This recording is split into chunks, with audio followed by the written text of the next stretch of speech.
বাজার দর নিয়ন্ত্রণে আজও টাস্ক ফোর্সের অভিযান। শোভাবাজার ও টাস্ক ফোর্সের সদস্যরা বিক্রেতাদের সঙ্গে কথা বললেন টাস্ক ফোর্সের সদস্য রবীন্দ্রনাথ কোলে।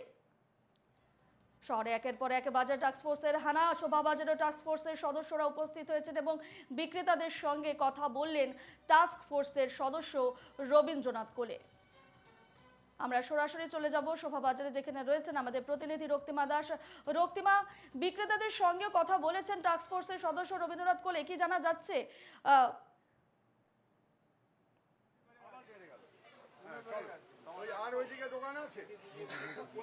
হ্যাঁ দেখো, তোমাকে জানিয়ে রাখি যে মুখ্যমন্ত্রী যে 10 দিনের সময়সীমা বেঁধে দিয়েছিলেন সেই 10 দিনের শেষ দিন হচ্ছে আজকে, এবং আমরা তারপর থেকেই দেখেছি 9 জুলাইয়ের পর থেকেই দেখেছি টাস্ক ফোর্সের সদস্যরা তারা বিভিন্ন জায়গায় যাচ্ছেন, সেখানে গিয়ে কথা বলছেন। দাদা, আমি দেখলাম সকাল থেকে দুটো বাজারে ঘুরলেন, এখনো পর্যন্ত এটা দেখা যাচ্ছে টমেটো এবং নিত্য প্রয়োজনীয় যেগুলো জিনিস, আলু, কিছু কিছু জায়গায় দাম বেশি হচ্ছে, এগুলো কেন?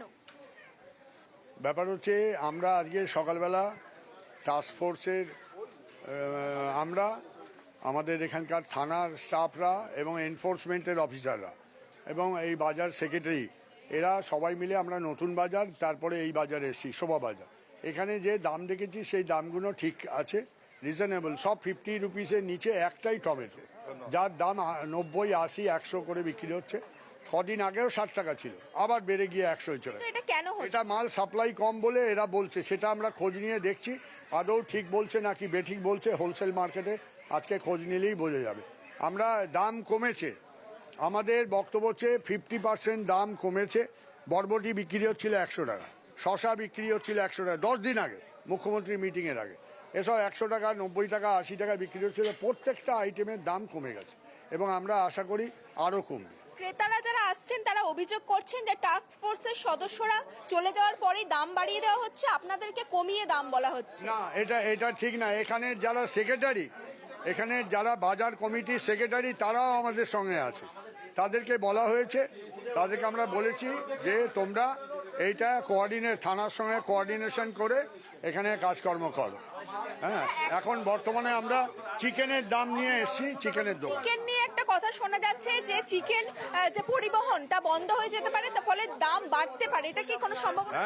দাম বাড়তে পারে কারণ চিকেনের যে পরিবহন তা বন্ধ। এখনো পর্যন্ত বাড়েনি। এই কত করে এখানে? 250 টাকা। কোথা থেকে বাড়ে? না, এইসব করো না। তোমার এখানে বিক্রি করছে 220। যতই ড্রেসিং আলাদা। কি ড্রেসিং? না, কি ড্রেসিং করো? আরে শোনো, তোমার ড্রেসিং বেরিয়ে যাবে, নিয়ে গিয়ে লকাপে ঢুকিয়ে দিলে ড্রেসিং ফ্রেসিং সব পালিয়ে যাবে। কোট ঘর করবে যখন, তখন বুঝবে। নাম্বার নিন তো, নিন। আপনার কথা কি শুনছে না? শুনছে। Many mens many voices. কি এই যে আমরা বলছি। রক্তিমা, আমরা নজর রাখবো সেদিকেই। আপাতত তোমাকে ধন্যবাদ জানাচ্ছি।